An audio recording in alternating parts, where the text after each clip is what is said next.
అదే మాదిరిగా మేము ఇక్కడ మీరు చూస్తే ఒక పక్క తెలుగుదేశం పార్టీ మొట్టమొదటిసారిగా పవన్ కళ్యాణ్ గారు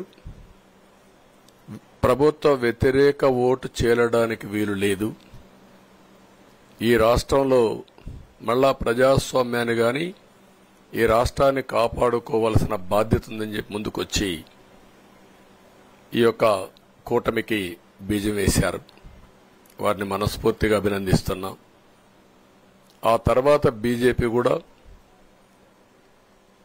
ఈ కూటమిలో భాగస్వాములయ్యి ముగ్గురం కూడా మీరు ఒక్కసారి ఆలోచిస్తే ఒకరు ఎక్కువ ఒకరు తక్కువ కాకుండా ముగ్గురం కలిసి పనిచేశాం.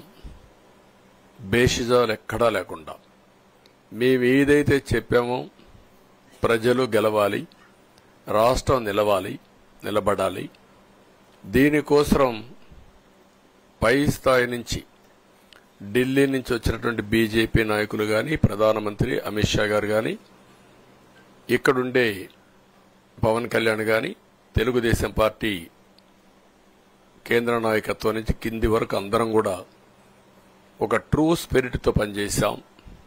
175 అసెంబ్లీలు 25 అసెంబ్లీలు అన్ని పార్టీలకు సంబంధించిన సీట్లుగా ఎన్డీఏలో భాగస్వాములుగా ఒక బాధ్యతతో ముందుకు పోయాం.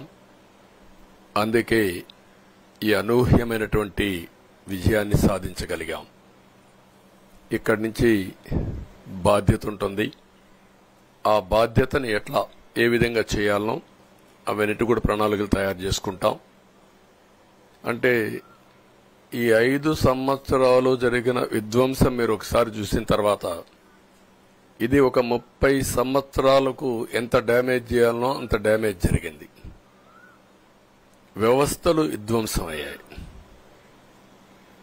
మొత్తం ఎకానమీ కుప్పగూలిపోయింది. అప్పులైతే ఎంత చేశారో ఇంకా లోతు పోతే తప్ప మనకు తెలియదు. ఎక్కడెక్కడ చేశారో ఏమేం చేశారో తెలియదు.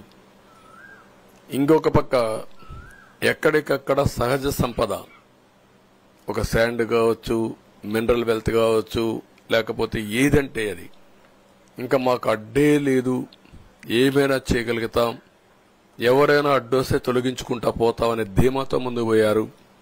కొంతమంది భయపడి రాలేకపోయారు, ఎదిరించలేకపోయారు. నా కళ్ల ముందర ఒక రైతు చూస్తే ఆ పొలం పక్క నుండి ఇసుక తీసేస్తే అక్కడ భూగర్భ జలాలు ఉండవు, వ్యవసాయానికి నీళ్లు కూడా కొరత వస్తుంది, పక్క నుండే పొలాల్లో కూడా నీళ్లు ఉండవు. కానీ మాట్లాడే సాహసం చేయలేకపోయాడు.